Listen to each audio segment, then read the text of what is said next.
Infinity Games Podcast. Intro us, sir. Welcome to the Infinity Games Podcast, episode 34. I'm Level Jukeboxhero. 34. Right, I forgot. It's level 34. Oh, Who are you? the guy with the things. What have you done with the other guy? KelryxsKing is dead. I'm Batman. I ain't being Robin, so this got real awkward. Well, that's unfortunate. Just go all Justice League, be the Flash. I can get behind this. He is my favorite leaguer. Anyways. What are we talking about, Jukebox? Games we've been playing because it's been 5 fucking months since we got the Switch. And we didn't talk about those games. And we've been playing shit since. There's a bunch of fucking other shit that we were like, oh my god. Yeah, mostly Ready Player One. God, I love that. And then just life got in the middle of that for a while. Yeah. Yeah. But no, seriously, like 5 months worth of games just building up. And I've actually been playing some shit. Damn, I never thought that would happen. Yeah, I know. Who thought? You know, a guy who collects video games and talks about them actually plays them once in a while. Yeah, see, that's the plot twist for when we maybe one day have a video game store, is like, they'll walk in, they'll be like, wow, this guy knows everything. He must play everything. And I'll be like, no, he plays nothing. I play exclusively Angry Birds. Yes. Occasionally the Star Wars version, Sometimes. but almost never. Almost never. So hit me. What have you been playing? Hit you with the things? Just what you've been playing with. The things might hurt. Okay. So, first thing I want to mention is a little while back, like a couple months ago, we got a preview for a new Dragon Ball Z game for your phones. Gasp. Which was hype as fuck, because it's like, I've talked about playing Dokkan Battle before. I've mentioned that in the podcast. And Dokkan Battle is a good time, but it's like, if you don't have... It's like, you get to a point eventually where you stop being able to get free stones, which you need to summon. Okay. So you tend to fall behind if you don't want to put money into the game. Because they still give you stones every now and then. It'll be like, oh, we ranked first on the App Store. Here's some free shit. But they're few and far between. So if you're 100% free to play, you tend to fall behind. Right. So I felt the same kind of way in like Duel Links. Yeah, pretty much, right? Duel Links isn't bad because it's like every box that comes out, every anniversary or whatever, there's like, here's 500 things. You can get a free 10 packs, right? Yeah, they hand you shit, but... Yeah, like they're very generous when it comes to that, and they give you like free ultra rare card tickets and super rare card tickets and stuff. So it's definitely easier now, and I'm still so butthurt that I lost my fucking save. Like, I just stopped playing it altogether. It breaks my heart because I could actually do the PvP. I had good enough cards, and I'm just like, I'm just still so sad about it. But so they announced a new Dragon Ball game, and they said it was called Dragon Ball Legends. And everybody got hype as fuck because they like showed like an original character, and they were like, we're doing like an original story, like all that. Like it's a fighting game. It's not just, here's your characters, line them up right and hit one button and hope you win. It's like you can actually dodge and attack and all that. Like, it's actually a fuck ton of fun. So it released about a week ago now. It came out in like the UK and the Netherlands first. So I was like, oh, that's cool. Canada should get it within like a couple of weeks then. Drops in Canada 2 days. 2 days later, I was like, hot shit. Man, like, the like difference in release dates is just shortening and shortening as the years go by. Oh, I know. Well, because I initially assumed it would be the same as when Pokemon Go came out. Yeah. I was like, because like Pokemon Go came out officially, and then I think we like the east side of Canada got it, and then we got it like a week after that. Like we got it 2 weeks after some people were playing the official copy. It was pretty ridiculous. Yeah, it was just they rolled it out like going through time zones almost. Mm-hmm. It's like if your country happened to be in the time zone and they started with Japan and just moved on over. So we were like one of the last. And God, I feel like it was almost like a month. Maybe it was just 2 weeks. I don't know. It felt like a really long time. Yeah, I just remember I was like, oh my God, please. And then it came out, we were super hyped about it, and then I barely played it because I don't like going outside because I hate bugs. True story. That is literally 90% of why I avoid going outside as much as possible. I fucking hate insects. The mosquitoes are ridiculous now. Yeah, they're fucking awful. Dude, you reminded me of something. Oh God. No, Pokemon Go came out so long ago that I remember it being available in our province in Canada the moment that I was buying the computer that I'm using right now. God damn. Yeah. Well, I think it's almost been 2 years. Yeah, I think it's a year and a half. Yeah. No, wait, that shit was like June. Yeah, 2 years almost. Yeah, I think so. I'm going to Google. Cast my Google spell. Yeah, I remember being in Memory Express and shitting bricks that you could download Pokemon Go, and I'm like, I need to get to a Wi-Fi connection. Yeah. Initial release date July 6th, 2016. So we are at a year and we're like at a year and 11 months pretty much. God damn. So back on topic because we're terrible at this. So who the fuck cares? Dragon Ball Legends just came out all of a sudden. I got a notification on my phone because I pre-registered, and it was like if you pre-registered, you got like a ton of free stones. Like you got a bunch of free shit for however many extra people pre-registered, right? And it had I think 3.4 million pre-registrations or something. Nice. So we got a lot of free stuff. So, downloaded it, tons of fun. Like I said, like it's actual, like it has PvP, so you can actually battle other people. And of course, like the game just came out, so like the character pool isn't huge right now. So pretty much everybody is using the same people, especially if you're dumping money into it to hopefully get everybody.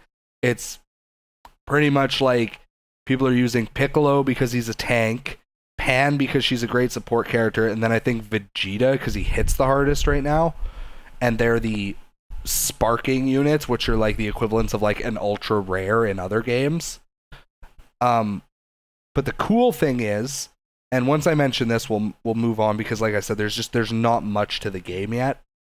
The cool thing is, every character can be obtained through free to play, or at least that's what they're advertising right now. So good. They're not being like EA. Yeah, and of course, like if you want a high level character, you're gonna really have to put the time in and grind the ever living fuck out of him. But it's still possible to not miss out if you're willing to put the time in, which I think is an amazing thing. It's like if you want to dump a few bucks here and there just to like get a boost, okay, cool, whatever. That should be how it goes. But it is by no means pay to win. Paying will help you win, but it is by no means pay to win. That's the way it should be. Yeah, and then the other thing that's nice is as you summon, in this game, there's no such thing as a duplicate character. So, for example, if I do one summon, and let's say I get like Nappa or Raditz, or you know what? No, we'll just be easy. Let's say I get a Goku, right? Okay.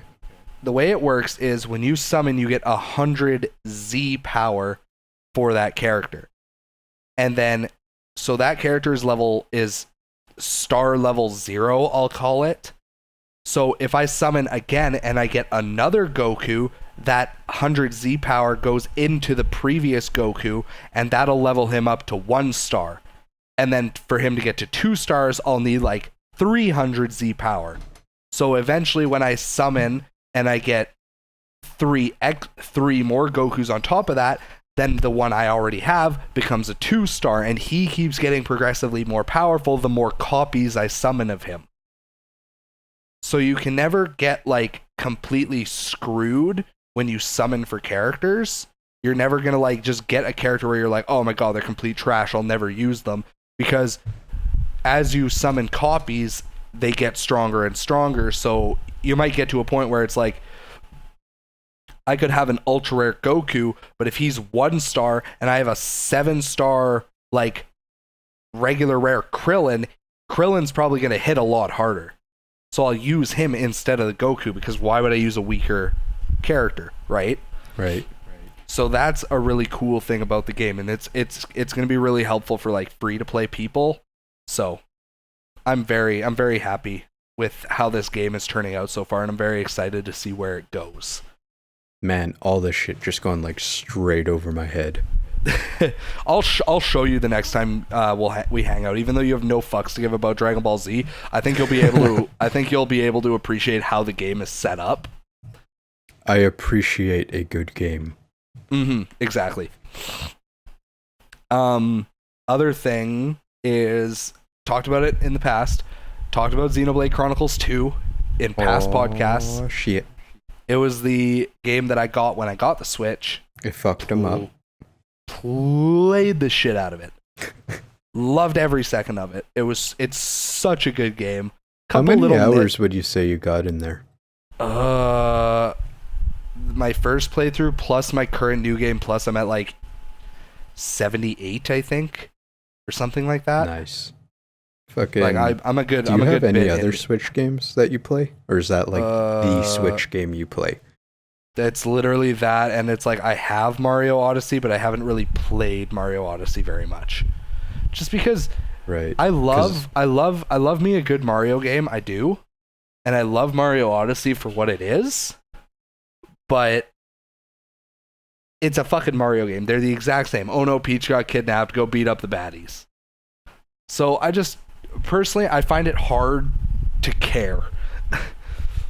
And even though Odyssey is super cool with like how Cappy like lets you take over enemies, so essentially you have like 50 different power-ups in the game instead of, you know, like, oh, you have a couple different ones like Bee Mario and Rock Mario like in Galaxy. I don't know, because I was super confused. I was like, well, I want to say Odyssey because I think Odyssey and I think like a space Odyssey. So I'm like, wait, I'm getting all fucked up right now. So yeah. But yeah, just Xenoblade for me right now. Project. We won't like go into this because obviously Jukebox and me will have like almost a full podcast about this when it does come out. It's gonna. We're definitely gonna. Yeah. Oh yeah. Because Project Octopath Traveler comes out in a month and a half. Something like that. 13th of July, I believe it comes out. So like that'll be a thing where we gonna talk about that. I already got my pre-order down. No one else is keeping track.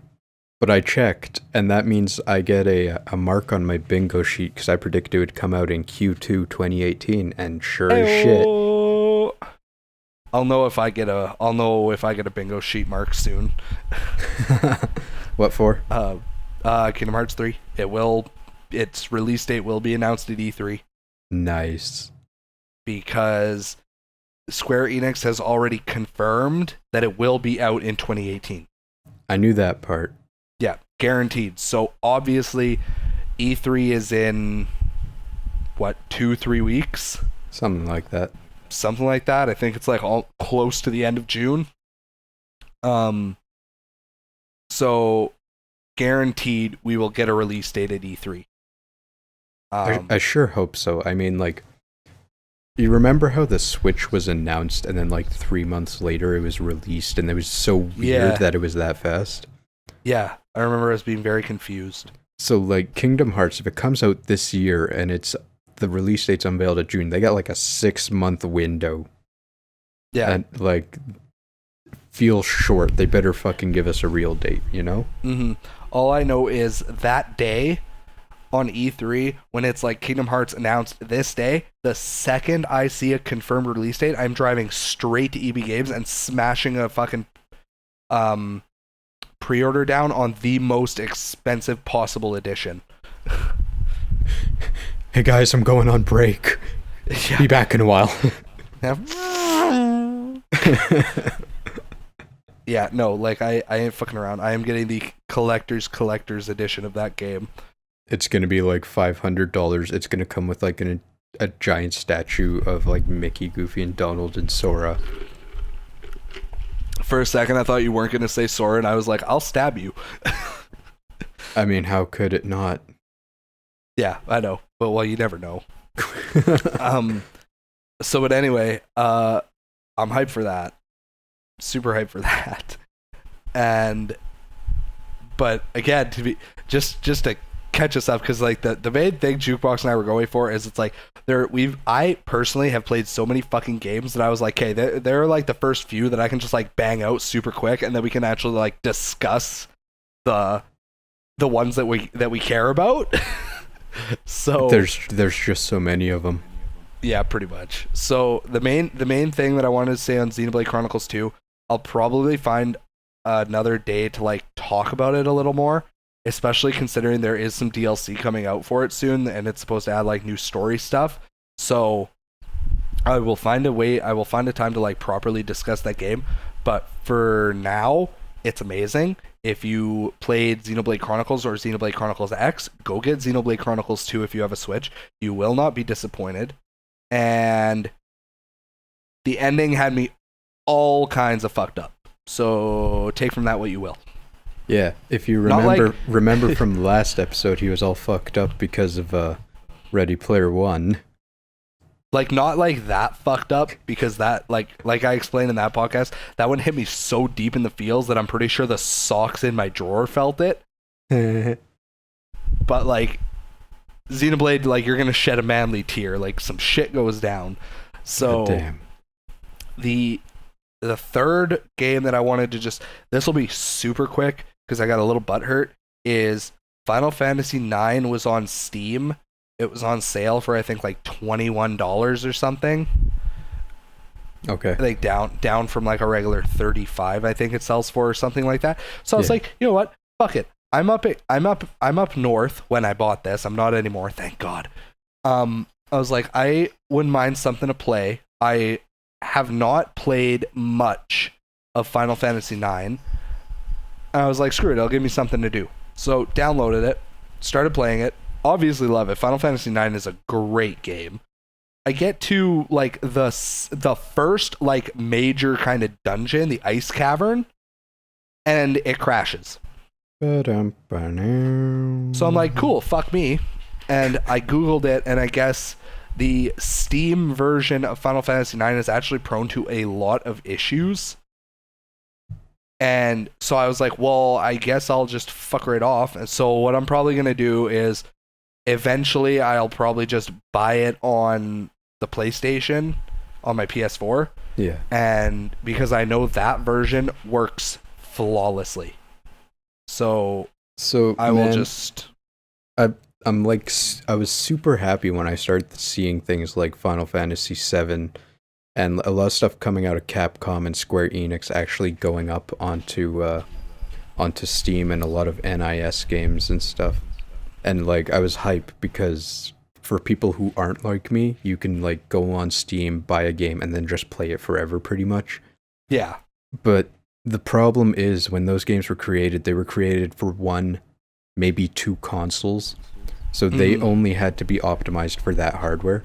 And then putting it on Steam, they have to adapt the code to be able to run on any number of configurations of CPUs and GPUs and RAM. Yeah, so they're all of them are like prone to crashes, and it makes me so sad.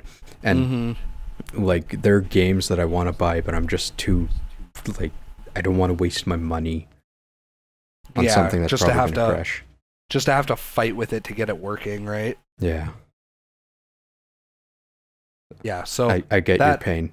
Yeah, so that butt hurt me a little. So I just took it as like, whatever. I'm out $20, and I'll need something to play, and I'll just get it on the PS4, and I'll probably just use the cheat codes that like boost you to max level and shit right away, and I'll just like blast through it, enjoy the story. You know, dude, Steam does take refunds on some things. If it's a game-breaking crash like bug, you might actually be able to get a refund. Maybe it's been almost a month and a half though now, so I don't know. I have no clue what the. I will maybe look into it because of course like it serves me no purpose because I guarantee I'm gonna boot it up again. I'm gonna get like maybe a little farther and then it's probably just gonna fucking crash on me again. I'll be like, well, all right. Yeah. On the note, real quick of computer games, I'll just mention this super quick. I found a Mega Man Battle Network fan-made game. Ooh. It's called Mega Man Battle Network Chrono X. So I downloaded that, and I haven't played much of it, and I don't know how much of it is completed so far. But it does play very truthfully to this Battle Network games that were official. So I'm definitely going to have to, at some point, find some time to actually play more of it. But I'm very excited for it. Man. Like, it's going to be hype as fuck when it's like a finished product. I'm going to be like, oh boy. Dude, I got like 3 points. And I'm going to go backwards a bit and start with the first one. Ooh. Xenoblade Chronicles 2. Yes. I may have already told you this before, but we got some numbers. It is the first Xenoblade game to sell over 1 million units. Hot damn. Like, wait, anywhere? What do you mean? Like, is that just in America or is that including Japan? I think that's global. Wow. Yeah. I honestly thought they would do better in Japan alone. Really? Yeah. Oh, man, because, like, Chronicles X barely sold, and then the first one was something like 500,000, maybe. Let me look it up. Yeah, because I like 1 million units for any RPG that isn't Final Fantasy or Dragon Quest is a huge goddamn deal. And what about the I think this is in the top 10 of Nintendo first party on the Switch right now.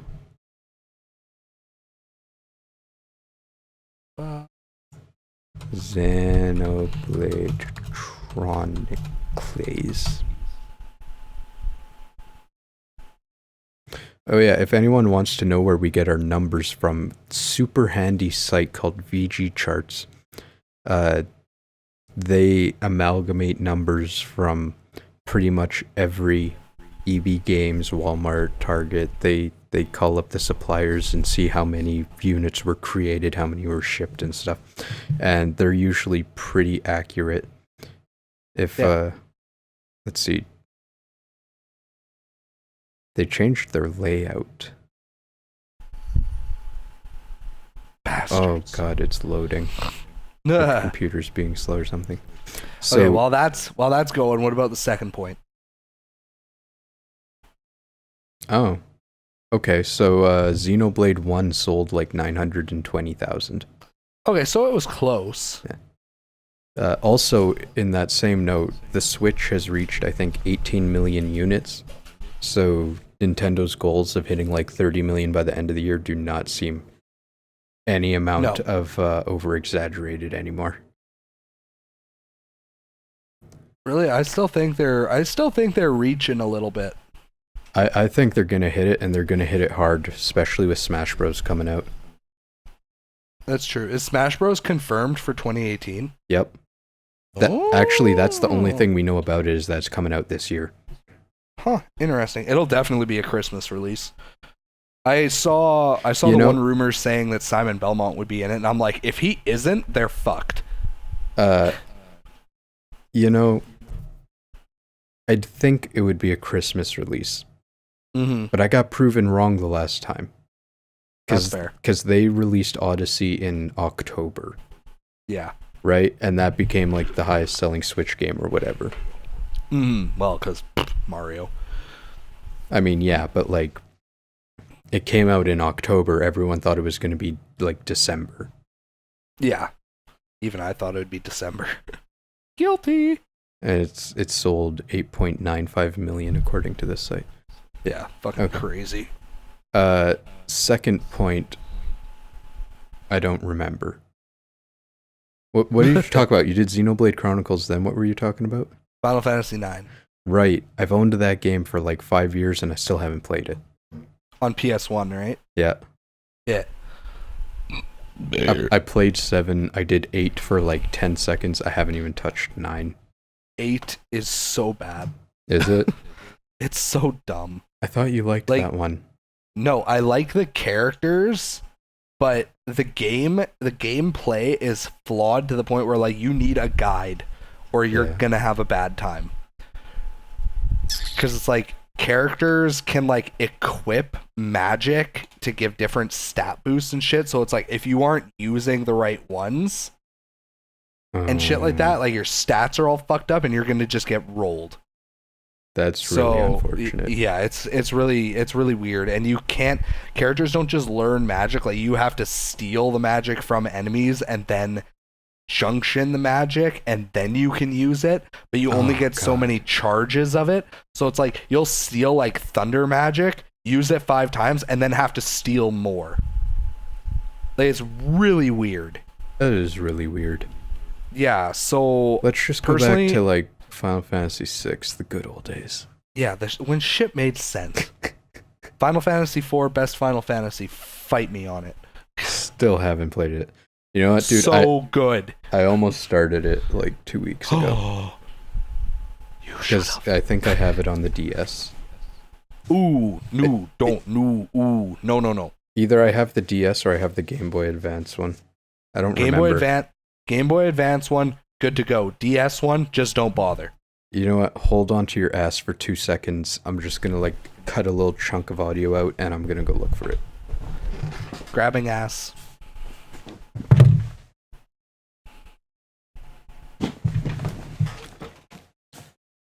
I retract everything I just said. Oh shit. I have 3 on the DS and I have 6 on the Game Boy Advance. I'm looking for 4. I always forget because I find it once in a while. Actually, I usually find Final Fantasy 3 and I'm like, shit, is this the one I have? Do you have a PSP? No. I wish. Huh. Maybe I'll just... I have found a grand total of 3 PSPs in the wild. None of them have had a charger. Every single time they wanted at least $50 or more. And usually the thumbstick is ripped off. Okay. Like I have ungodly horrible luck with finding a fucking PSP. If you have, like, if you genuinely want to play Final Fantasy IV, I will lend you mine because I have the PSP version, and that is the single best version they've ever made. Isn't that like Dissidia? What's Dissidia? Because I had a chance to get that for like $10. Dissidia is like the tournament fighter. Right. Yeah. Also, super good. Love Dissidia. I have them both. Don't have Dissidia NT because didn't have money, had other games that I wanted to buy. We'll pick it up one day when it's cheap as fuck. Here's the thing though, dude. I really want a PSP. Kind of like the Vita. Not as much the Vita, because everything on the Vita is downloadable and still costs like $40. But the PSP, all the games are dirt fucking cheap, and half of them are amazing RPGs. Yeah. Like the other day, I found Fate Grand Order for like $15, and I found Breath of Fire 3, the European release on PSP for like $30. Hang on a minute, I need to Google a thing. And Final Fantasy Anniversary Edition for like 10, and fucking no one collects for the PSP right now. I want Fate Grand Order on the PSP. Is it a fighter or an RPG? I'm not sure. It looks like both. It looks like it looks like an RPG. Apparently you can get it on PC though. I mean, do that then.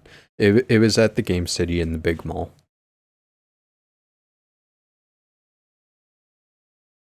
Oh. I'm definitely gonna look into it because I kind of want it.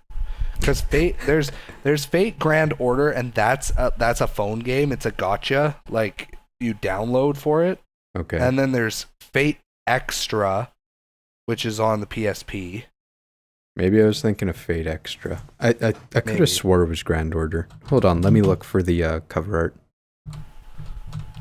There's also Fate Unlimited Codes. Like Fate Extra and Fate Unlimited Codes both look like just like 2D fighters. You know what, dude? I think it was Fate Extra. Okay, then I have zero interest. Maybe. Because like, man, I'm having a really hard time remembering shit. bleh.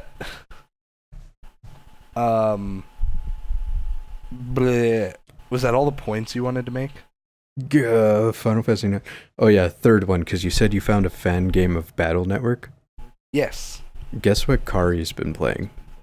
Battle Network? No, but it's a fan-made game. Is it Mega Man? No. Is it Pokemon? Yeah. Uranium? Yeah. Oh, that poor woman. She loves it. Uranium's so hard. Perhaps, but she loves it. It's good. Like, it's insanely well made. Like, insanely well made. Like, I watched the King Nappy. Him and 4 of his buddies did a what the fuck do they call it? A penta op, I think. Okay. So it's like all 5 of them nuzlocke it at the same time.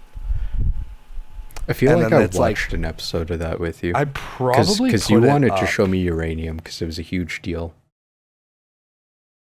Yeah, I'm gonna just check because I'm trying to penta op. Yeah, that's what they call it. So it's literally like you're watching the video and it's all 5 of their screens. So it'll have like Nexus is the top left, Mo is the top right, and then Twit is the bottom left, Jay is the bottom right, and Nappy is dead center.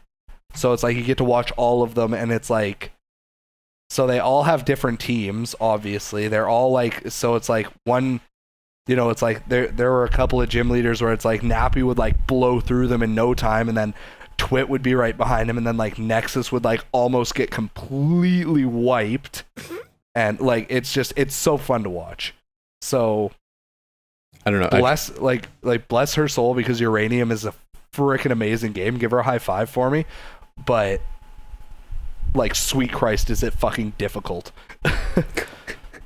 It was kind of funny because I questioned him, like, there are other Pokemon games that you haven't played. Why go to the fan one? She's like, because it's really good and it's like new Pokemon and it's free. And I was like, can't argue with that. You're like, I can respect this. You had me at free. Yeah. So also, yeah, those Jukebox were my points. For anybody listening, Jukebox and I will be mentioning some Pokemon stuff maybe in a little bit here. So yeah, perhaps, maybe. Perhaps, if we have time. The fourth game that I was playing that I want to just kind of get out of the way is my stamp that Jukebox insists I get on my bingo card is Digimon Cyber Sleuth Hacker's Memory. Because technically it was a new Digimon RPG that came out in 2018. That is the criteria. Even though I argued with him about this, because I knew that it was coming. So when I said a new one, I wasn't thinking about that one, but at the same time I fucked up and I didn't like an RPG that isn't Hacker's Memory, and then at Jukebox would have been like, okay, yeah, you win. So he was like, it counts. I'm like, fuck, all right, leave me alone. Take the freebie. Yeah, so whatever. So I got that, but plays a lot like the first one, like just Digimon Story Cyber Sleuth. Same thing, teams of 3. It has a story. It's all about, spoiler, hackers and shit, because the essential premise for the Cyber Sleuth games is hackers are like a prominent thing, because what it is the world centers around, there's the real world and the quote unquote digital world or virtual reality. I can't remember what they call it. Eden. They call it Eden. And it's a lot like the Oasis from Ready Player One, but it's a set world. Like, it's not like, here's a thing, you can do anything, go have fun. It's like Eden is literally, it's like you can host business meetings, you can buy servers to customize, but you can't do like, it's like the Microsoft version of what the Oasis is. Ooh, Jukebox is right though. So what it is the hackers are very prominent because, of course, in like a virtual reality world like that, any kind of computer hacking is suddenly a god skill, right? Right. So there are hackers that use like actual hacking tools and their own skills, and there are other hackers who use Digimon.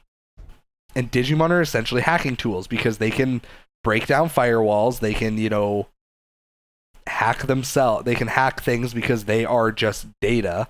So that's kind of like what happens. So it's like your main character has to become a hacker for story reasons. Obviously, they get access to a Digimon because it makes it easier because they're a fucking noob.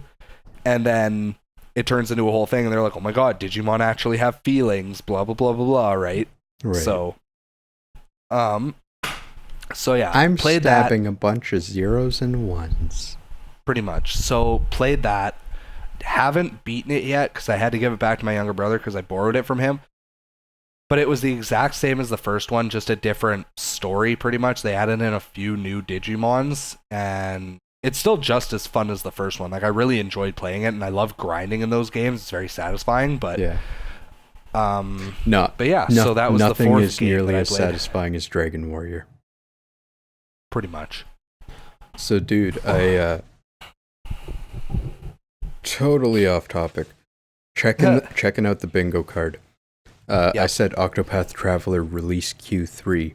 So it comes out in July. It's still technically Q3. Yeah.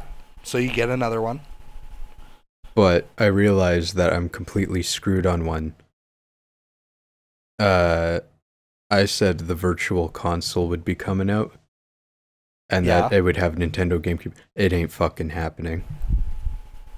You hear about this? Yeah, we're not getting virtual console, but we're getting... They're doing the thing that's virtual console that isn't virtual console, though. Are they, though? Yes. Because I saw a meme about it, so it has to be true. Hold on, are you talking about the NES games? No. No? What the fuck are you talking about? Yeah. Yeah, look it up. Anyways, the Switch, it got all of its, or at least some of its online features announced.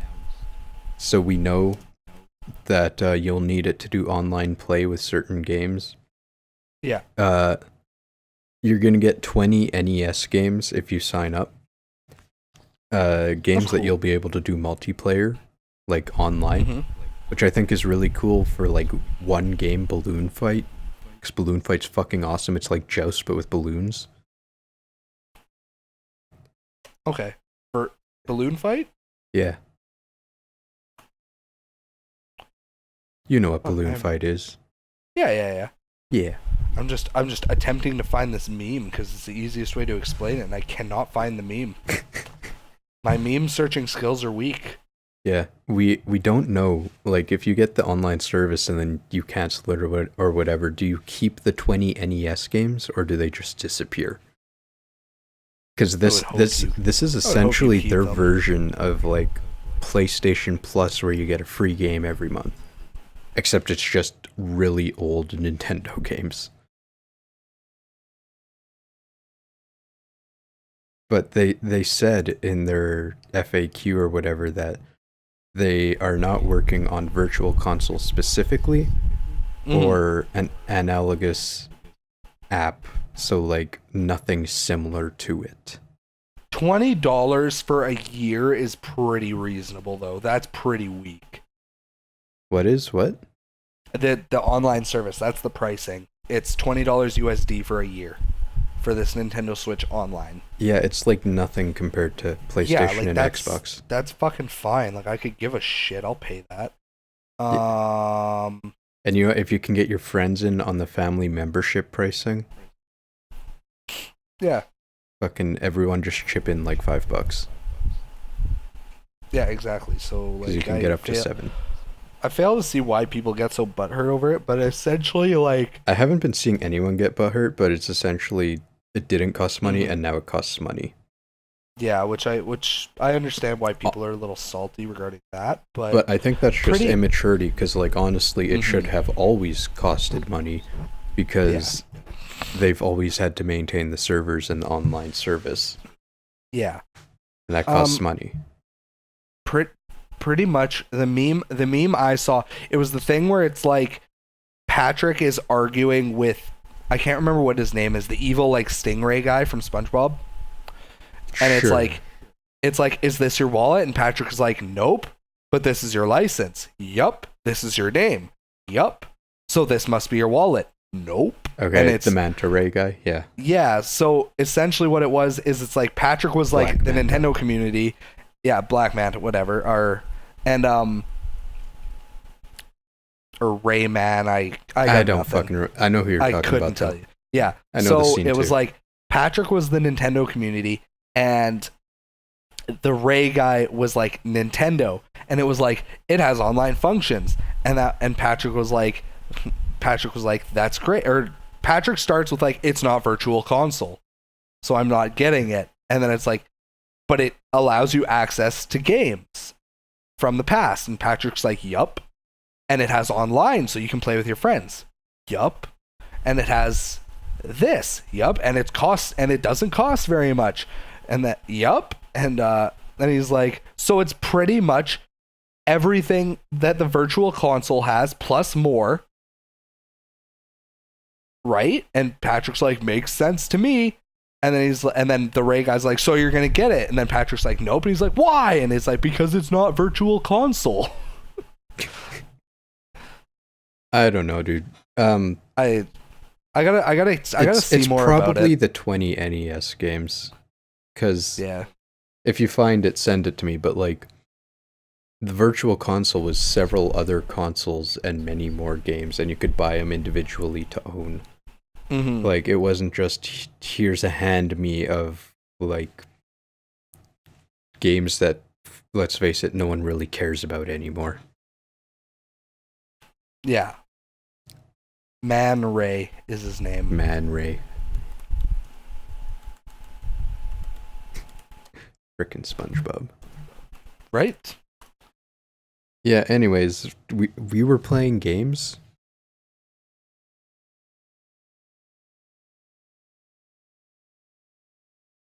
Man, you disappeared. Hi. Oh, good. I am alive. I know I sent us on the tangent, but we've been playing games? Yeah. Yeah, okay. I'm gonna go through some of mine. Yeah, hit me. Fucking D&D. Ooh, boy. How about that Othello? Othello. Legit. I've had quite a few D&D sessions with my sister and Kari. And we actually went to the library when I was looking for Ernest Cline's other book, Armada. And they had Othello, and I've always wanted to try it. Do you know what Othello is? Oh yeah, I know what Othello is. I know how to play it. Yeah, and fucking went Salvation Army, found it for like $3, so we didn't have to go to the library every time we want to play it. Nice. Yeah, fucking dig it. That is pretty awesome. Anyways. Othello's good. Like it's a very basic game, Othello. Yeah. I mean, like it's very basic, but it's still, it can get pretty hardcore, just like chess or anything. Like it does require a good amount of thinking. Yeah. Because for anybody who has no idea what Othello is, pretty much Jukebox would have black pieces, I would have white pieces. If I trap one of Jukebox pieces between two of mine, his black piece becomes my white piece, and then I have one more piece. But then if he trapped 3 of my white pieces that were in a line between 2 of his black pieces, he would get 3 more black pieces, and I would lose 3 white pieces. So there's a lot of strategy involved. Yeah. Very basic concept that can be taken very far. Anyways, I was just kind of joking that all I've done is board games. What I've actually been playing, Yay! most recently, and this is the one I was dropping hints at you. It's something that you've played that I own that's on the DS. Yeah, hit me. Fuck Hold me on, did you come up with anything? I got nothing. You got nothing? I literally got nothing. Dragon Quest 9. I don't have that. But you've played it. I haven't though. You haven't? Nope. Oh goddamn! I thought you did. I played 7. Also played 8 because 8 got re-released. 8 is Bay. Fuck titties. But not 9, unfortunately. 9 is like the if you watch The Completionist, number 9 is his absolute favorite Dragon Quest game of all time. But where it falls short is it has like an amazing online or LAN thing. Wi-Fi. Yeah. Yeah, or whatever, which these days you pretty much cannot take advantage of because nobody fucking plays the game. I'm super sad because I thought you like played and beat this game. No. The only Dragon Quest game I have ever beaten is 8, and that was like 8 months ago. It's kind of funny because I have 8 and I have the player's guide, and I think I played it for maybe an hour, and I was just so fucking bored of it. Yeah. I don't know 8? why, but 9 is just like, it grabs you right at the start. It has a bit more story elements than that's good. than previous Dragon Warrior games or Dragon Quest games. Yeah. Because it's so straightforward, but like, I don't know, it just feels good to be playing a Dragon Quest game again. Because like, I did 1, I did 8, and now I'm doing this one. And it's so weird to be like, I love Dragon Warrior. Yeah. Because most people look at that game and be like, you hit right, you smash A bunch. You hit left, you smash A bunch. You do that for about 8 hours until you're strong enough to fight the boss, and then the game's over. And I don't know why. It was fucking like cocaine for me. It was just, I could not get enough of it. Good old cocaine. And then Dragon Quest 9 is, I think it's the first game where you're running around the overworld and the monsters actually show up on the overworld. It's not random encounter. Yeah. It's super satisfying. I am going to find...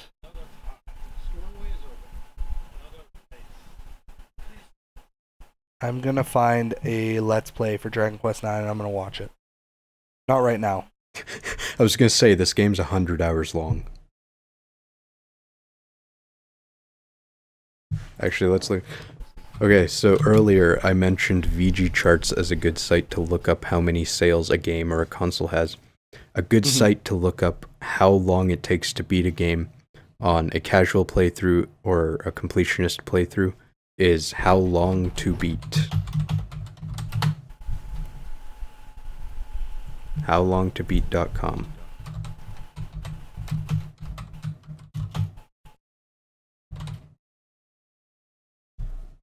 Yeah, main story 49 hours, main story plus extras is 85.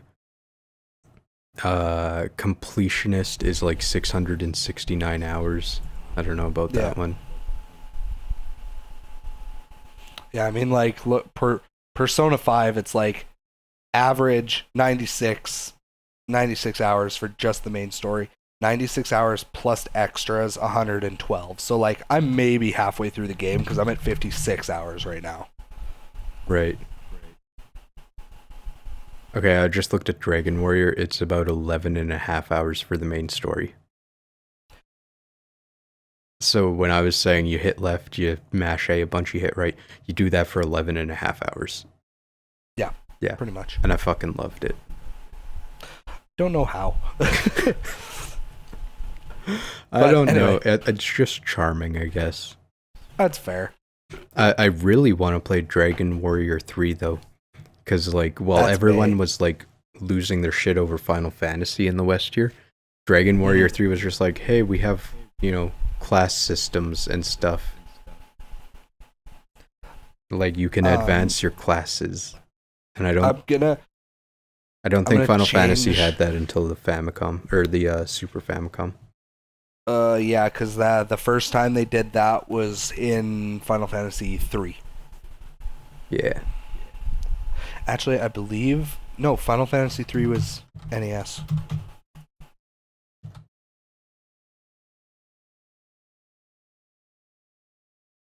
$19.90 on the Famicom. You're wrong!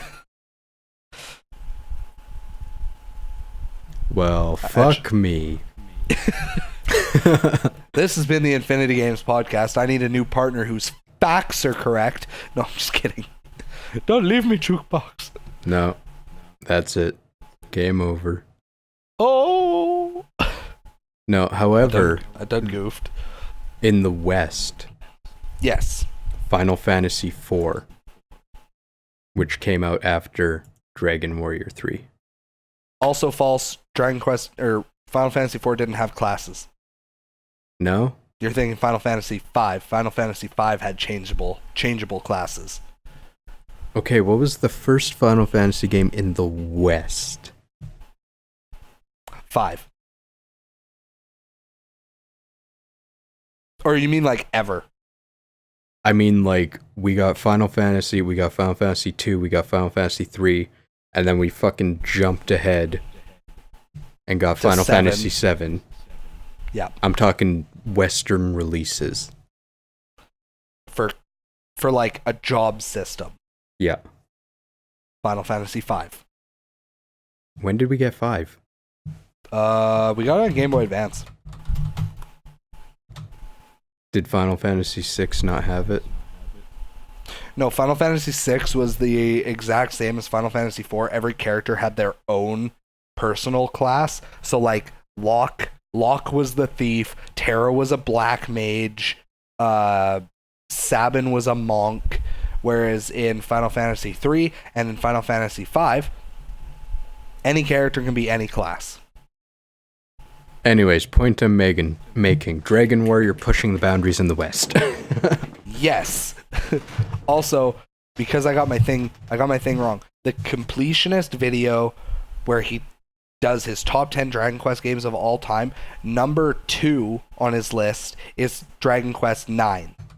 And he says in that video that if he could play Dragon Quest 9 and it still be if everybody was still playing it and he could take full advantage of like the Wi-Fi and the co-op aspects of it, it would be his number 1 Dragon Quest game of all times, hands down, no questions asked. God damn.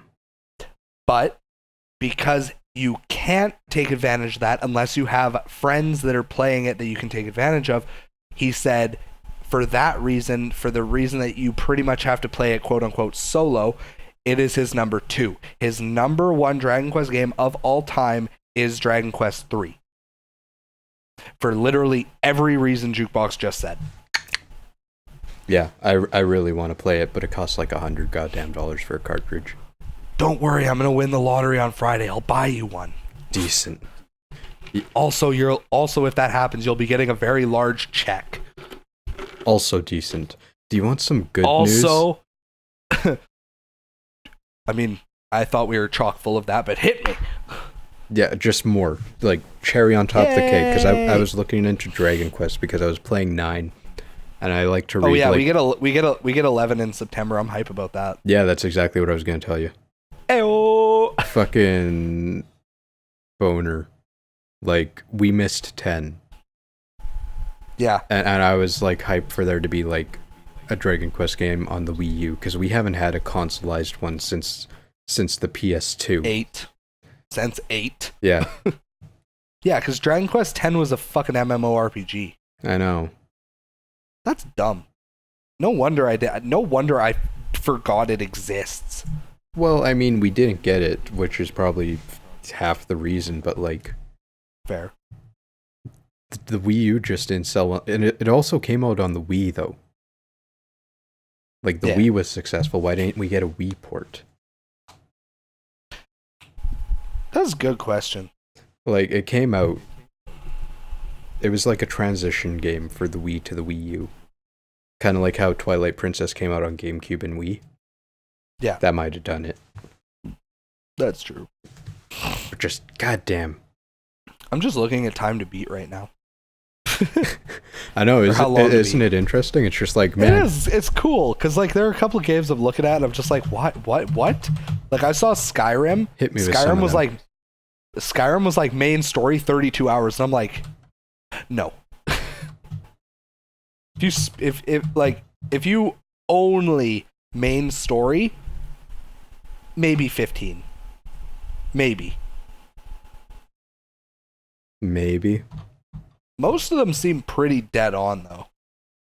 Okay, Breath of Fire 3 main story 39.5 hours. I'd agree with that. I'm trying to find Uncharted 4 Thief's End main story 15 hours. Yeah, that's pretty much how long it took me. It took me a couple of days. Just look up shit that you've actually played. Mario Xenoblade Odyssey Chronicles. main story 12 hours. Main plus extra 24.5. Completionist 56.5. Yeah, I could probably fucking our main topic, back to that. I 100% completed Super Mario Odyssey. So Jukebox has not done that. Jukebox has not done that since Superstar Saga on the Game Boy Advance. Yeah, pretty much. Oh god, dude, I was watching the Completionist Secret of Mana remake. New Game Plus. I love how much pain is in his voice. It's fucking hilarious because he did Mario and Luigi Superstar Saga, and I'm like, what are you frickin' pleb? You scrub lord. Get on my level. And then he plays Secret of Mana, and it's like the trophies like force him to do the shit that I would have done to complete. And I'm like, yeah, you bitch, actually complete the game. Suck dick. It was funny. Yeah, pretty good. I'm gonna touch. There are a couple more on my list that I was gonna discuss. I'm just gonna touch on them super quick. Okay. Because we're kind of sort of running out of time, and I have talked about these before, just not in great detail. Played more Ni no Kuni 2. Yeah. It's very good. The combat system is infinitely better than Ni no Kuni 1. I think that's like, a low bar to set. Infinitely. It was a very low bar. But still, like, just infinitely better. The story, still very good. I at some point in time, I will beat it. I promise. Just other shit came up. Other shit's always there. Partly the other games that I'm about to talk about. Hold on. Did Ghibli do the animation still? Yes. Yeah? Mm-hmm. Oh, good. Yeah. Only reason why I cared about that game in the first place. If it wasn't for that, it would just be like another notch on the list of PS3 games to get. Yeah. Yeah, 99.9% sure Ghibli still did them because they look just like the first game, so I can only assume. Yeah. I can only assume that they did, right? Ghibli got to make their money somewhere since they're not making movies. Ghibli got to get that bank. So, and then the next one is Monster Hunter World. That game is amazing. Yeah. And it also served... They were really smart about it. They released Monster Hunter World, and they changed a lot of stuff to make it very, very first-timer friendly. Which is a big deal, because they're releasing Monster Hunter Generations Ultimate? I think? This sounds like a sequel to Aliens. Right? Aliens Resurrection Infinite. They're releasing Monster Hunter Ultimate, or Monster Hunter Generations Ultimate on the Switch. And that's a big deal because it's like the biggest Monster Hunter game that ever got released, and we never got it in the West. We got Monster Hunter Generations, but we never got Ultimate. How long ago did it come out in Japan? Oh, I couldn't tell you. Like, has it been significant? Like 5 years? Few years for sure. Okay. Didn't they make Monster Hunter World like a lot more open? Almost like sandbox. There are no loading zones, which is a big deal. Wow. That's like a trend for games now. It's like fucking Horizon Zero Dawn, Breath of the Wild did it, and everyone's like, wow, look at all the money they're making. Let's do like that. Yeah, well, God of War did it too, and holy fuck, I'm about to talk about that game in a minute. Yeah, fucking God of War. Metal Gear did it. Yep. Not that anyone cares about that game, but they did it.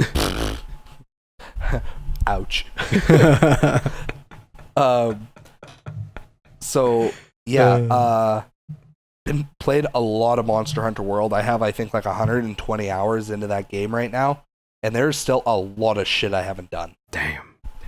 Yeah. So, and they constantly release new stuff. Like, I think since the game first came out, they've added in like 3 new monsters. So, and they're constantly dropping like events. Like, they dropped an event where you could get armor that made you look like Aloy from Horizon Zero Dawn. They did one where you could look like Ryu and Sakura from Street Fighter. You can throw a Hadouken, and it will do damage. Thank you, Capcom. Thank you, Capcom. Crapcom, you did something right for once. I still want Mega Man Legends 3, you fucks. Watch.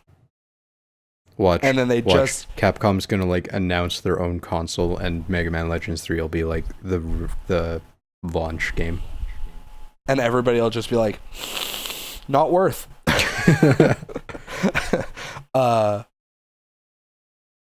So yeah, Monster Hunter World, played a shit ton of that.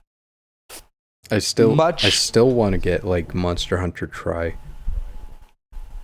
because that used to be like the best until like the next best came along.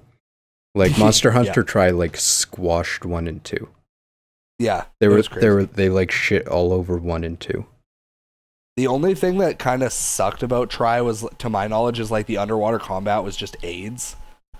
But it's just it's a better starting point than the fucking first one, which is the only one I own.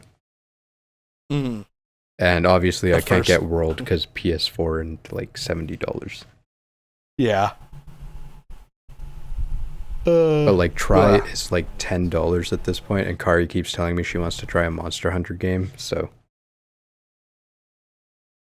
yeah, Tri's not a bad starting point for sure. Yeah. Because I know when Mohawk Man loves the series, I'm pretty sure that's the first one he got you guys playing. No, the first one I played was Monster Hunter 4 on the DS. Oh, so the one after it. Yeah. And I played that one a good bit, but I still didn't like it. Because the whole, to me, the main reason Monster Hunter World is so good is because you have 2 joysticks. And that's literally like what makes the game fun. Oh, you want to know something totally stupid and not related at all? Yes, please. So you know Robotron 2084, that arcade game where you have 2 joysticks, one moves you, one shoots? Yep. Yeah, you know, because I have it. Yep. Yeah, okay, so Robotron 64, the N64 game, guess how you control it? Because it's amazing. I couldn't tell you. You plug 2 N64 controllers in, and you use the analog stick of player 1 in your left hand and the analog stick of player 2 in your right hand. One moves and one shoots. Oh god. So if you want to play 2-player, you gotta have 4 controllers. That's fucking wild. Or, because the Game Grumps are doing it, and this is how I know, you get one person moving the guy and the other person shooting. It's so fucking cool. I want that game. I also want you to have that game. I want you to play that game with me so we can like scream at each other about like, shoot the thing! No, move away from it! And then we'll die. Shoot the and thing. It'll be funny. Always. And we'll laugh. Always shoot the thing. You're the guy and you don't want to die. Yeah. Yeah. Anyways, I just realized how tired I am because I can't remember anything we keep talking about. We were on Monster Hunter. What's the other ones that I wanted to talk about? God of War. God of War. Dad of War. Yeah, Dad of War. God of War. Game of the year so far. Yeah. Hands down. I feel like it's going to be a really strong contender, mostly because I can't even think of anything else right now that would compete with it. It's perfect. That's what Like, I keep it is- hearing. I watched like- quite a bit of a playthrough, and even I was interested, and I couldn't give half a fuck about like any previous God of War. Like, it is fucking amazing. It's one of those things where it's honestly like it is. This will be me when I'm attempting to talk about Kingdom Hearts 3 eventually. Like, it's so good you don't know where to start. Did you finish it? Oh, I beat it. Okay, guys, we're going in spoiler territory. Fucking Heavy spoiler territory. when you get the blades back. Mrrr. Remember when I was at your place and I'm like, hey, does he ever get those? And you're like, God, dude, I don't know. Like, fuck, I hope so. I knew. Yeah, you're just like, Yeah. I knew you knew because you're a sneaky fuck, and I was like, he knows. And This son of a bitch. and their stupid little twist with the whole Loki thing. Nice. Yeah. Fucking, I don't know. I thought it was pretty great. Did you feel Yeah, no. underwhelmed at all by the final boss? Very. That's what I've been hearing. I thought, because see, the game gets literally gets a 9.8 out of 10 for me, and the only reason it loses a couple, like a cunt hair worth of points, is just because I know a fair bit about Norse mythology already. So there are a few liberties that the game took in changing it that I felt very unnecessary. Hit me with one. Like what? Like, so while you're progressing through the game, the two dwarves that help you like upgrade your armor and all that, Mm-hmm. one of them gives you mistletoe arrows. Oh, okay, I know where And- you're going with this. Neither of the characters understands the significance. The second I got those, I knew what they were for. And it frustrated me a little bit that they got destroyed by, again, spoilers, by Freya. Yeah. It also frustrated me that Freya was Frigg. Because Frigg and Freya are two completely separate goddesses. So to me, I felt zero reason for them to change that. But the reason that I don't get too pissed about it is because the whole thing in God of War is that they take the liberties they do in order to make the gods as evil as they need to be for the sake of the game. Right. Which, like, they even did stuff like that in the original God of Wars, because in Greek mythology, the sun god is Apollo.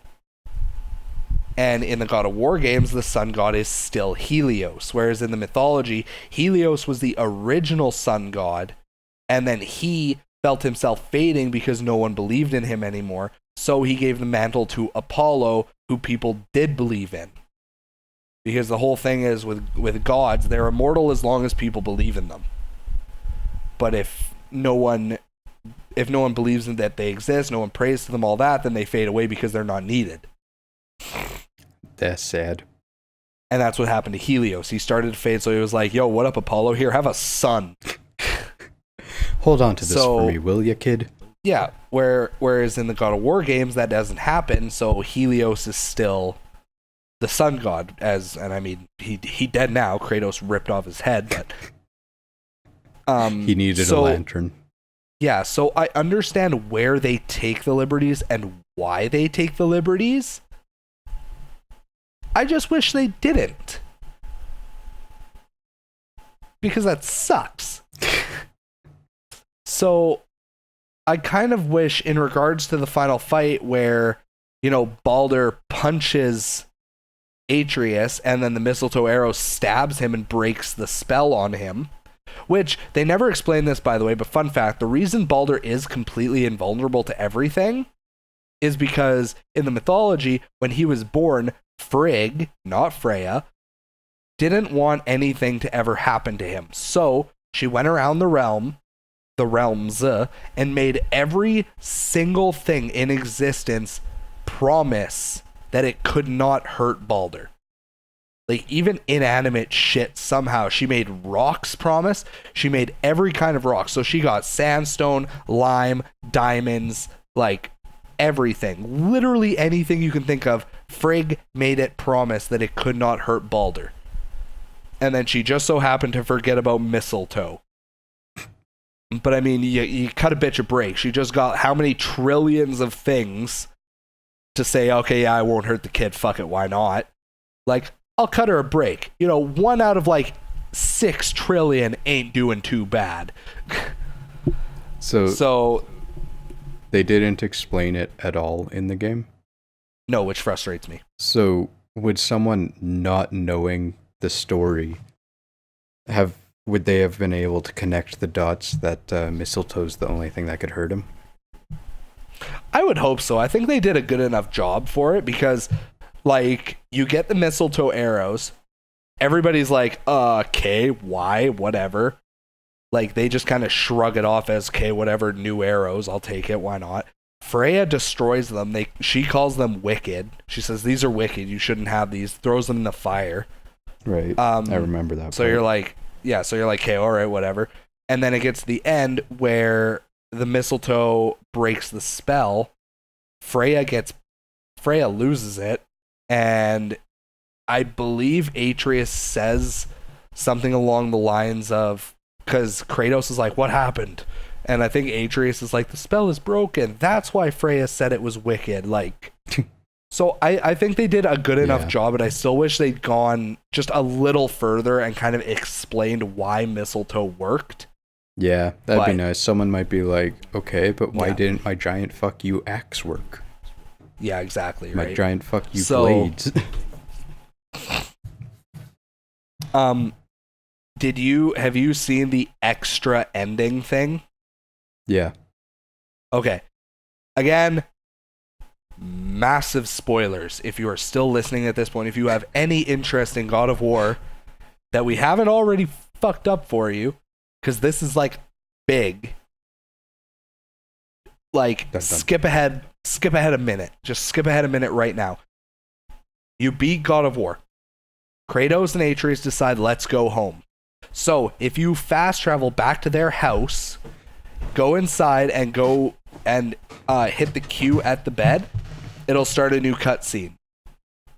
And essentially, screen goes black, it says years later, and there's like this massive thunderstorm. So they rush outside, like the house is getting ripped apart by lightning and shit. They rush outside and there's a man standing there covered in like goat skin or whatever. Right. Kratos yells at him, "Who are you?" And then he stands there for a second before whipping his cloak back, and you see Mjolnir on his hip, indicating that obviously it's Thor. Right. So obviously we're getting a sequel.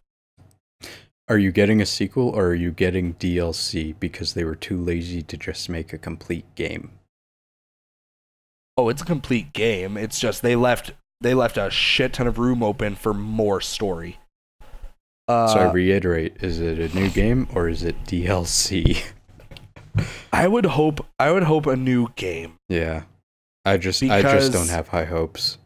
Yeah, because what I think would be good for DLC would be side quests where maybe I think the best way to do it would be side quests where Atreus learns more about who Kratos was.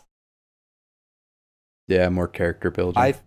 I think that would be the best way to do it. Whereas I think if you did DLC and it was like, let's go kill Thor, let's hunt down Odin, let's do this, let's do that, I just think you don't get enough, because then it takes away from the story that was already developed in the game. So yeah, personally, I believe that this is leading to a sequel, and I hope that it's leading to a sequel. Yeah, I hope it's a sequel. Like I said, my hopes just aren't that high. Mm-hmm. The way this industry runs. Do you have any other games that you've been playing, Jukebox, or do you want me to just go into my last one? How many do you have left on your list? I got just a one. Okay, so Man, Mario Odyssey, can I talk about the end of it? You can talk about the end of Mario Odyssey. Oh, it's so fucking good, dude. So anyways, as I was saying... God damn it. It's a lot of little things. It's like saving the princess comes with like a whole fucking what? pop song and like You end sequence where you save actually take Peach? control of like Bowser. Oh, you get to control Bowser? That's pretty Yeah, cool. for like the entire end sequence, you're like running around as Bowser, like destroying shit as like the world's falling apart around you. Like you're on the moon. Like you leave That's Earth, pretty you awesome. go to the moon, and like they got this giant pop song. They just made it really epic. It was a nice change of pace. Hold on. Super Mario Galaxy 3 question mark? Almost. The You can fall into the abyss and you jump really high. beautiful. Yeah. And yeah, so it's just super awesome, but then all the end game content, they just add so much at the end. Like That's good. you pretty much beat it, and then you have the entire Mushroom Kingdom. Like Peach's castle. They give you like a whole other level to explore. And like you can actually go inside the castle, and it has a real nice little throwback where like you go in the castle, you look up to see the sun. Yeah. Like in Mario 64, that's how you accessed, I think it was the wing cap level where you're flying around I the think clouds. so, yeah. In this one, you get another moon. Once you're in the Mushroom Kingdom, the moons are actually stars. And you can get Yoshi, and you can ride Yoshi around, and like you can get an alternate skin for Mario. One of his outfits is actually the Mario 64 outfit. That's wonderful. Oh, it's so great. Fucking Nintendo finally learned that the people who are still nostalgic for their games are not nostalgic for the NES. They don't want to see a fucking pixelated Mario anymore. They fucking grew up with Mario 64, and they want to see these goddamn polygons, and they want to see paintings on the wall that you can jump in, which you can do at the end of the game. Sweet Christ. Oh, I love it. That's awesome. And like even like fighting Bowser feels better in this one, because like in Mario 64 you just swing him around real slow like and just kind of throw him, and it felt there's no momentum. It's really clunky. No, yeah, it's actually not great. It is not a good end fight. Yeah, in this one it's like you take control of Bowser's dapper ass hat and you literally beat the shit out of him with it. That's great. Yeah, it's really satisfying. It makes me happy. The end of the game's super satisfying. Yeah. And then like going back to get all the moons felt really good, except for two. There's a jump rope moon and there's a volleyball moon, and everyone who's trying to complete the game knows about the two. So the jump rope is the lesser of two evils. It's once you're in New Donk City, and there's just two people swinging a rope, and you run up and you just start jumping, and then it speeds up every 10 or 5 rotations or whatever, and there's like online leaderboards for it, but pretty much you have to get 100 before you get a moon, and by that point if you lose the rhythm like literally at all, you're just 100% fucked, and the first like 50 rotations to build up that speed takes as much time as the second 50. You know, it's like exponential, but like it's so annoying because like I lost it on like 95 and 92 and 93. And like by the time you're up at those high speeds, you got the rhythm down with your thumb, but at the same time, it just doesn't even look like he's jumping over the rope anymore because it's going so fast. That's actually crazy. And then on the beach level, there's volleyball, and it's nearly impossible to do by yourself. You actually got to put it in 2-player mode. You got to get Mario on the court so that the volleyball starts going over. Pretty much the guy will pass the volleyball over, and then you just got to touch it or have Cappy touch it and it'll return. And let's say there's about 12 different spots where it can land. So you kind of you get a good feeling for where it's going to land. but it's so cumbersome to move Mario around because he has momentum and you got to build it up to get him moving. So once it gets faster, it's almost impossible to get him out there. So you literally just have Mario throw the cap, and as the second player, you just move the cap around because he doesn't have that momentum. It's like you press up, he goes up. And that one, like, Kari was with me. I think it probably took me like an hour and a half to get that one. It was so stupid. Like, that was the last moon of all, like, fucking 1,000 of them that I had to get. Yeah, you're insane. Yeah. And then... You're genuinely insane. You know how the Mario games, since, I think, Sunshine, you 100% it and they'll, like, give you a postcard? Yeah. Yeah. So they do that in this game, too. If you 100% it, they put a fucking hat, a top hat, on the Mushroom Kingdom castle, like Peach's castle. Oh, jeez. And you get a postcard of that, and if you climb up the castle and spin your hat around the top of this top hat, it actually plays the Mario music like you got to the top of the flagpole. That is wonderful. So many little things. I just love it so much. And like New Donk City was my most hated level in the whole... Like, I remember seeing the previews and the trailers, and I thought, oh, it looks so cool. It's based off original Donkey Kong. It's going to be the best. And then I played it, and I absolutely hated it because it was hard to get yourself oriented. It was one of the more confusing maps, but, like, by the end of it, I'm just... Oh. Like, I could get... There's the Koopas. Do you remember in Mario 64 how you would race that Koopa to the top of the Bob-omb hill? Yep. Yeah? Yeah, and it was AIDS. Yeah, he makes a return. So you race him once, and it's usually pretty easy. You race him again, and it's a lot harder. Okay. I got moving around New Donk City so well that I was beating them by like 30 seconds. Wow. Yeah, most other levels, I'm like within 2 seconds of them when I finally do beat them to get the moon. New Donk City was like, fuck it, I'm gone. I'm waiting for your asses at the finish line.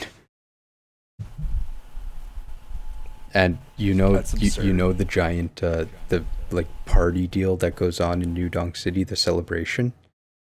Yeah, you can where Paulina sings. Yeah, you can actually go back and like replay that.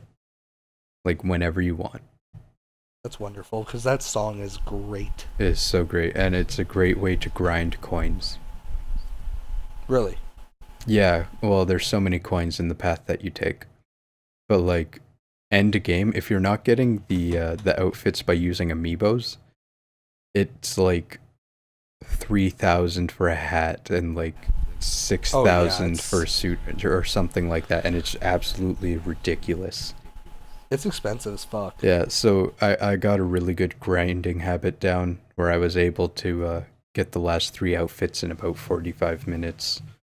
To like totally 100% this thing. Crazy. And then they make fucking DLC, and the DLC is good. And it's free. I like it. Yeah, so... Free shit. Free shit is wonderful. Oh, so wonderful. Like Luigi, he has a balloon game, so you like log in or whatever, and you have a balloon, and you try and hide it somewhere on the map.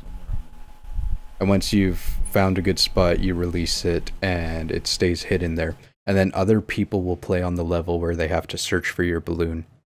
And I think if they don't find it, I think you get coins for that. And then if you're playing and you find other people's balloons, you get coins for that.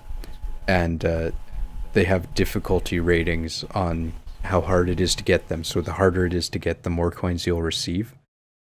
Mm-hmm. So that's fun, and it adds another aspect to grinding for coins because they keep adding new outfits. It's like you can go to the fucking dragon battle, the like fucking Dark Souls ass dragon battle, wearing actual knight's armor. That's great. I actually really like the knight's armor, mainly because of the meme that surfaced when it got announced. Wow, Dark Souls on the Switch looks great. Seriously, dude, have you seen the dragon fight though? I gotta look it up. I will put it in my I'll put it in my search bar and I will watch it when we're done here. Oh, it's so goddamn cool. And it comes out of nowhere. Like, you play in a fun-ass Mario game, and then you get this reptilian-ass fucking dragon with Bowser on his head that shoots fucking lightning shit at you. Yeah, I remember seeing this thing in, like, the trailers and stuff, and I was like, damn! Ugh, my boner. It's because it's so realistic, right? Yeah. No, I just love that game, and I'm kind of sad because I completed it back in, like, January or whatever, so I can't even remember all the things I wanted to talk about. It's just... I love that game so goddamn much. Yeah. And it's the one Switch game. Like, I completed it, and besides playing all the demos I could, I haven't fucking touched my Switch in like a month. Fuck, like 3 months.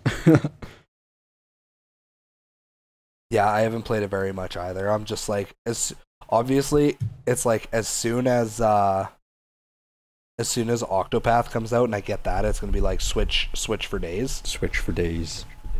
But until then, I hope Octopath has enough content to last for days. Oh, it will, guaranteed. We'll have a whole podcast about it because I want to run through like the development cycle because they were very open with the public on telling them like what changes they made, especially when they took to heart what people said from surveys for the demo. It was awesome. Yeah, and I was worried that they were just looking for interest and it might get canceled. Yeah. Yeah. I got one other game. Are we both on our last game? Yes. Okay. Well, actually, I got a couple, but whatever. I played Pokemon Go. I had like an NES field day where I played like Mario and Contra and Tetris, lots of Tetris. But Katamari Forever on the PS3, Katamari Forever, I took a picture. It's on our Instagram. I had been looking for that game for like 6 years, and I had finally found it. It was still $20 used at EB Games, and I'm like, I don't give a single fuck. And I know some people would like spit on $20, but for me, like when I go buy used games, it's like $5, $10 if it's a good one. Mm-hmm. So $20 was like out there, and I'm like, fuck it, I'm getting this. And me and Kari, we like played through the whole thing. Katamari Forever is like a compilation of some of the best levels from Katamari Damacy, We Heart Katamari, and whatever the PSP one was called. I couldn't tell you. Oh, I have it. I don't have a PSP, but I have that game. I think it's me and my Katamari. That sounds right. Anyways, like, compilation of like the best levels, and my favorite ones, everyone's favorite ones, are always the ones that take like a full half hour, where you start as like this tiny like 3-foot ball, and then you're picking up people, and then you're picking up buildings, and then you're picking up the trees, and then you're picking up countries, and then you're picking up the world, and then you're picking up the stars, and just like you're pretty much trying to roll up the whole goddamn universe. Mm-hmm. Those are what make the Katamari game the most fun. And that's pretty great. And once you beat the game, the thing that I find, like, you don't like Katamari. No. The thing I find with most other people who don't like it is that they say it's too slow. They can't get enough momentum. They find themselves moving backwards the most. So once you beat the game, you actually get something called drive mode, where it just completely eliminates that by having you at full speed all the time, and you pretty much just have to steer the direction, and it is ridiculously fun. Yeah. I remember you were telling me about that. It's like super speed. Yeah. I was like, nice. It's like the funnest part of Katamari is rolling the things up and getting really big.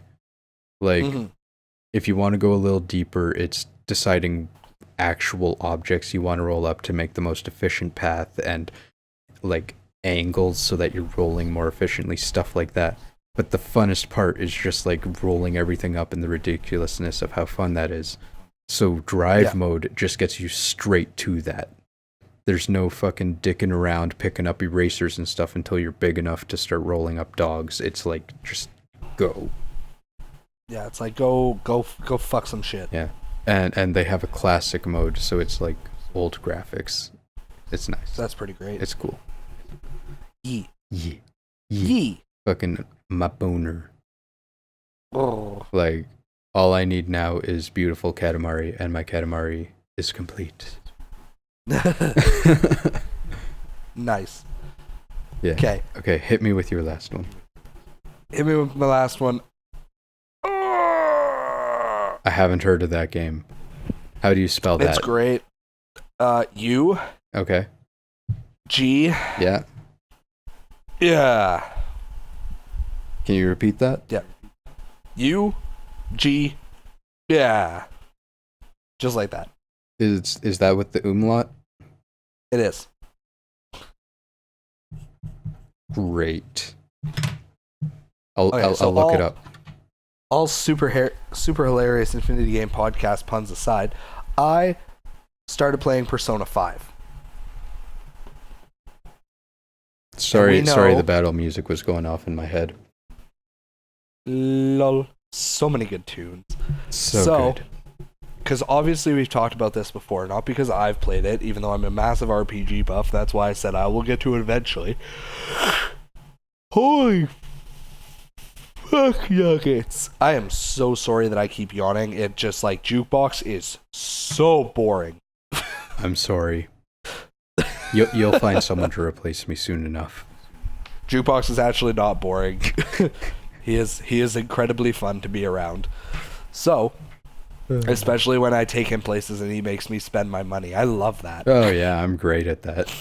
Oh god, I hate you. I can't take you anywhere. Do you want it? Yeah. Do it. And I'm like, but I shouldn't. And you're like, do it. And I'm like, okay, Emperor. Let the hatred flow through you. And I'm like, but I love this game. There's no hatred. You're like, do it. I wish. And you're like, I yeah, wish okay. I knew the whole Game Grumps thing on that. Like Emperor Palpatine goes to ask some chick out, and he's like, "Hey, how are you?" And she's like, "I have a boyfriend." He's like, blew it. And he's like, "Should I try again?" And he's like, screw it. Oh god. They go for like 10 minutes. It's the greatest thing in the world. I feel like that's probably related to his stupid Yoda jokes.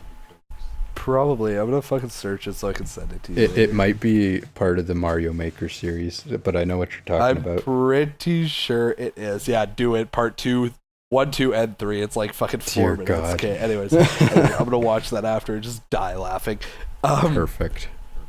So I started playing Persona 5, and as we know, because we talked about it before, Jukebox's girlfriend, Kari, loves the Persona games. So she has been playing through Persona 5 on the PS3. Yeah. I believe you said? Yeah, because you don't have a PS4. I am a scrub and I blow all my money like an idiot, so I have a PS4, so I'm playing it on PS4. So, and it is great. Universally great. Yes, like the music is amazing, the story is great. It gets fucking dark on a couple of spots. Yeah, dude. Like a lot of the stuff that happens with like the first palace, dark as fuck. Some of the shit that happens with I think the third palace, also dark as fuck. Like literally every story thing that happens, you're just like, holy shit. We're talking like blackmail and people dying and shit. Yeah, like blackmail, extortion, like rape, harassment, like it does not fuck around. No, it goes all in. It's like y'all getting fucked up for goddamn 100 hours. Yeah, like I just got to the 5th palace. I'm 56 hours in. Jeez. Yeah, and like obviously I'm not going for like 100% playthrough or anything. Like I was playing through it and then I looked up a guide online because I got confused at one point, and it was like, oh, your personal stats should be here, your fucking confidant level should be here, and I'm like, cool, I am nowhere close to those numbers. I did something wrong. So there is it is possible to like max out every single confidant, max out every single one of your social stats. It's possible to like do everything in a single playthrough. It's just like you need to follow a very strict schedule. Yeah, but so that's lame. obviously I didn't do that, because honestly, had I known about it ahead of time, had I like clued into that, I would have done it. I honestly would have, because a lot of people are like, oh, well, why would you do that? That takes away from the fun of just playing through it for your own sake the first time. And I'm like, me. Yeah, jukebox. Man, I used to give you shit for that like all the time back in the day. Yeah. I don't care anymore. My argument when it comes to Persona 5, and I just found out about this and I squealed like a little girl, your confidants who are part of your party, if you get their confidant level to rank 10, their personas evolve. Gasp. And become different personas. And I was like, who's that Pokemon? Fuck. And like, I got so happy and so mad, because I was like, this is the greatest thing ever. It reminds me of Fire Emblem. I want more of this. Fun note, I did play Tokyo Mirage Session. Like the Persona way of things is not new to me, but so like I felt like it was probably going to be a thing. I just didn't know how or when. So I was happy, because I was like, that's the coolest thing ever. That's something to look forward to. And then I was like, shit, I guarantee I won't be able to get every single one of my party members to max rank, because I probably don't have enough time. And I have no idea if you get to a certain point of the game and you have an unlimited deadline or not, so that you can just kind of like build everything up. So fuck me, right? Yeah, fuck you. But genuinely love the game. Probably gonna go play more of it as soon as Jukebox and I are done recording this. It is. I'm so glad you love it, because that's like Kari's favorite series, the Persona games. Yeah, well, I was always super confident that I would enjoy it. Like, I tried a Shin Megami Tensei game a while back because I stole it from my brother, because fuck him. Oh, and 4? Yeah. Wasn't as much of a fan of Shin Megami Tensei, because the story did not suck me in. As a whole, I feel like that about the Shin Megami games. Mm-hmm. A big part of what makes Persona so much more, available to the audience. I don't know how to word this. I'm too tired for this shit, man. Like, people attach to Persona more because the characters are far more fleshed out and it's a lot more character driven. Like, yes. You go online, you search Shin Megami or Atlas, and you will see droves and droves of like fan art and stuff for specific characters from like P3 and P4 and P5. You will find goddamn nothing from Shin Megami Tensei Nocturne. Yeah. Even though it has like a ridiculously high rating, no one gave a shit about the characters enough to actually follow through, tell your friends, get this game out there like they did with Persona. Because like Persona 1 and Persona 2, same shit. They were writing right off of Shin Megami Tensei. I mean, they are Shin Megami games, but like they were writing right off the same system and the same way of doing story, and it just did not connect. Like, it sold horribly in the West, and then Persona 3 came out, and that was everyone's introduction to Persona because everyone fucking loved it, and it sold like hotcakes. That's definitely what happened a lot with me, because it's like I played Shin Megami Tensei 4. I put maybe an hour into it. Like, I kind of like just got into like the beginning of it. Like, I didn't like, it's not like I played it for 20 hours and I was like, yeah, I'm not a fan. Like, I played it for like maybe an hour and I was like, this does not like, and that's a thing. Video games should grab you. Yeah. Because they're an interactive experience. It's not the same as like a book or an anime or something where it's like, you can't open a book, read 3 pages, and be like, it's not for me, because it's like, cool, you're literally 1% through the book. You have no basis. Yeah. Or unless like, it's just literal trash. like, I'm a one trick pony. If anybody's like, I need to watch an anime, I'm like, yo, One Piece. And to be like, so this happened when I was up north. One of the superintendents, actual huge anime nerd, like anytime he saw me in my Attack on Titan sweater, he'd reference it. Like we talked like Full Metal Alchemist and some other stuff like Naruto and Bleach and all those. And he was like, couldn't get into One Piece. And I'm like, really? And he's like, yeah, I just couldn't do it. I'm like, okay, no, that's fair. It's not for everybody. How far did you get? He's like, oh, I watched like the first episode. I almost punched it. Like, I almost just fucking knocked him out. I was like, are you fucking kidding me? You watch one episode of an anime that has 740 fucking episodes currently, and you said, Episode 1 of Bleach is Episode 1 of Naruto is Fucking episode 1 of One Piece is Every episode 1 of anything is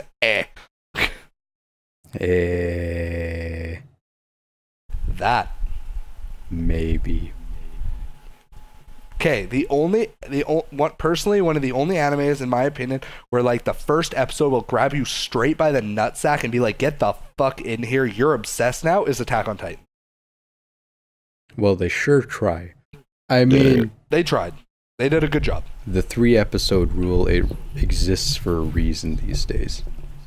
Mm-hmm. But like, I usually do 5. I usually do anywhere from 5 to 10 depending on the show. If it's like a 20 episode series, I'm like, okay, like 2-3 episodes, and if I got nothing, I got nothing.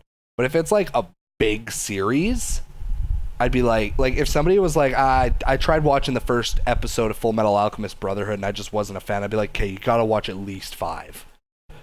I mean, okay. So I did the seasonal thing for like a good 2 years. So each season you'd get like 35 animes. First episode, it's gotta be fucking great. Like, I know you just said like you gotta give it a while, but like there has to be an immediate draw to the person for them to give half a fuck. Yeah. Like, if I showed you some, like, strike witches ass fan service bullshit, first episode, you would immediately drop it. Like, it doesn't matter that it has this continuous series of, like, 3 seasons or whatever. That first episode was shit to you. Like, the first episode of One Piece is shit to me. Yeah. At first 1,000 episodes of One Piece are shit to you. Yeah, pretty much. We're not even there yet, but yeah. But it's like, if it makes it past that very first one, it gets the 3-episode rule. It doesn't matter if the second episode turns out to be shit, you give it the 3. Yeah. Because they're going to try and grab you on the first so you continue watching their show. They're going to establish some shit in the second, and if shit ain't flying by the third, the rest is going to suck. I hold true to the 3-episode rule. Like I said, for me, it's a personal 5 for me, just because, at least for me, almost every anime that I really, really love, or every manga that I really, really love, it takes just a little bit extra momentum that you won't get in those first couple episodes. Remember when I got you into Glee? I was like, bro, just like wait for the 5th fucking episode. And you're like, oh, okay, fine, whatever. And then you were like addicted. Yeah, like 2 days later, I'm like, so I finished season 4. And he's like, what? Hashtag love Glee. Don't care. Great show. Super sad. I cried like a baby when they did the Cory Monteith tribute episode. Oh, man, was I sad. That's pretty much where I stopped watching. That was like season 3, right? That was season 5. Okay, it's been a while. Yeah, so dude. You got a little farther. I recently finished the series on Netflix. That was probably about a year ago now. Yeah. I was like, fuck's sakes. I was like, season 6, the last season is literally 12 fucking episodes. I was like, fuck it, let's go. And I just hammered them out in like 3 days. I was like, okay. Do I personally think it was a good ending to the series? Not really. But it wasn't bad. It was an ending. What the fuck was I looking up? Oh yeah, Glee. Well, anyways, that was a podcast. Thanks for joining us.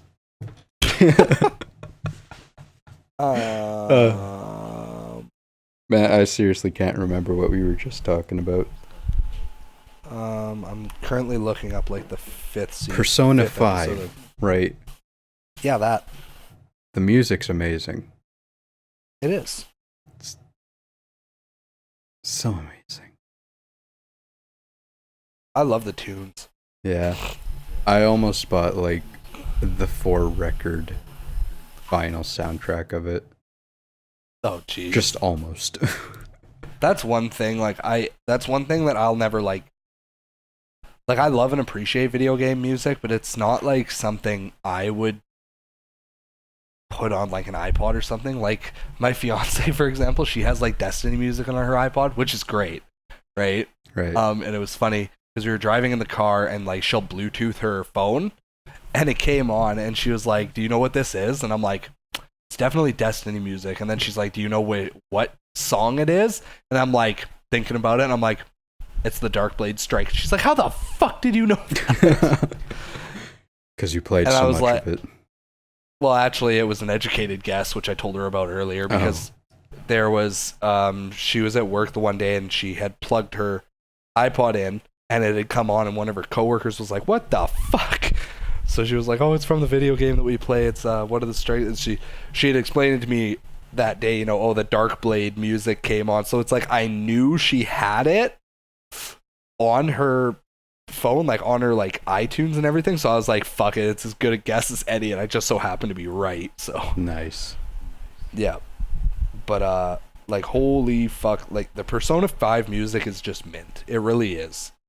Like, I've just had like the the normal theme that plays, you know, the one I'm talking about. Yeah. I can't remember it right now. I know what you're talking about. Yeah, but like I put the controller down, went to like get a drink or like make some food or something, and like fiance had Alexa, she heard it from the other room and she was like, "What is that?" And I was like, "Oh, that's the main theme." She was like, "That's really good." Yeah, man. I was like, "Yeah." So, remember 2017, this was nominated for Video Game of the Year. Did it win? No.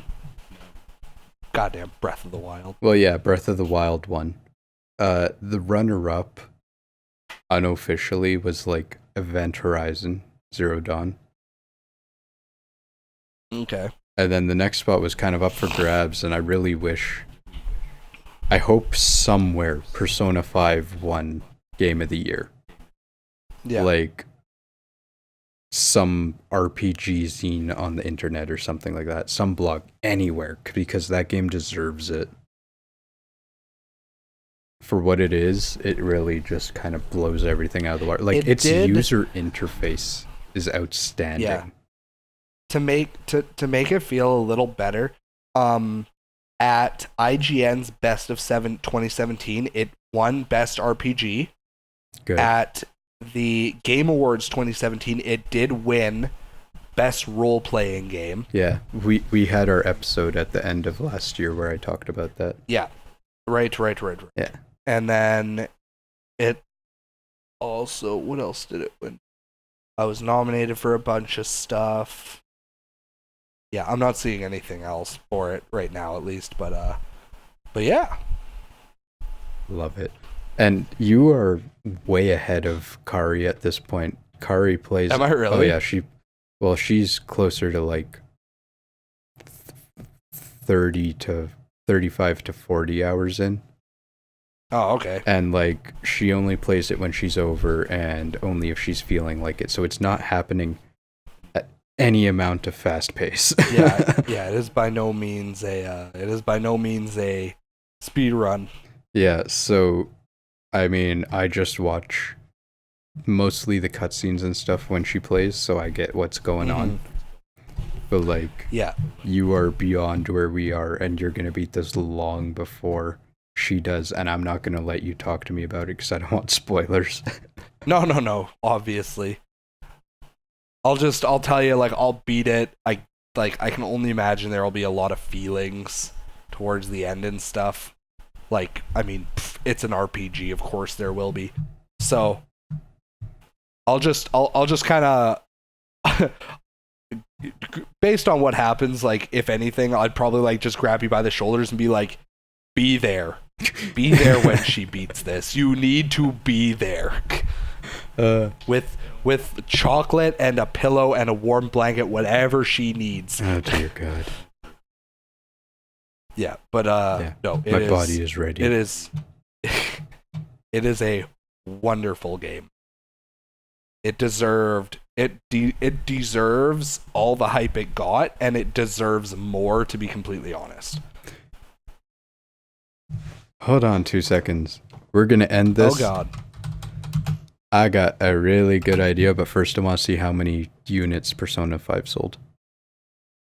Probably not enough. Maybe, but I know it was like an ass ton. Like more than any other Persona, and you know, it reached the mainstream because it was nominated for Game of the Year and all that. Oh, and of course they have a dancing game for it already. Oh yeah, of course. Why wouldn't they? Yeah. Okay, PS4, it sold 1.34 million, and on PS3, it sold 0.23 million. Nice. So almost 1.6 total. That's alright. Now, I got a great fucking idea for our next episode. Oh, God. Our predictions for Smash Bros. Characters. I'm down. Yeah. I'm super down. Super down? Super duper down. Just fucking penciling that in. Yeah. Write this into my schedule real quick. Schedule. No, seriously, dude. We're gonna like all our predictions. I like it. It's almost gonna be like the bingo card, but like more immediate results because I'm sure we're gonna get stuff at E3. Yeah. Because like they got the invitation. How can they possibly have the fucking tournament without unveiling some characters? Okay, your playable characters are Mario, Link, Pikachu, and Kirby. Have fun. You sons of bitches. It's okay, guys. At least we'll get a new map, and your map will be Battlefield. Ah! Final destination. Time for secret boss fight. Yay, new boss. Master Hand. God damn it! No, that's how that's gonna go. They're gonna... Sakurai's fed up with this shit. He wants to make other games that are not Smash Bros. He fucking... He fucking coded happens. Kirby, and it's been downhill ever since. It's been nothing but Smash Bros. So he's just gonna and then all fuck everything up. He's just gonna be like, it's now Mistress Hand. She's got a little bow on her like middle knuckle, or like a fucking engagement ring on the third finger or whatever. No, it's literally gonna be like Miss Pac-Man. They're gonna put a beauty mark and a bow on it. Oh, I like it. A beauty mark right on the tip of the middle finger. Oh God. Well, anything else you want to mention real quick, or you want to wrap it up? Nope, that's been a podcast. I like it. I was Jukebox Hero. I am now dead. Good night. Oh, hurts my soul. I need that sleep thing. Yeah, fair enough. Okay, but in all seriousness, I'm KelryxsKing. I'm Jukebox Hero. And this has been level 34 of the podcast for Infinity Games podcast. I don't know why I said it like that. Because you're brilliant. I'm just gonna like cut it around so it sounds normal. Yes. No, I'm not. I'm leaving all this in. Beautiful. Perfect. I love it. Okay, thanks. Bye. Follow us on Facebook and Twitter and Instagram and stuff. Yeah.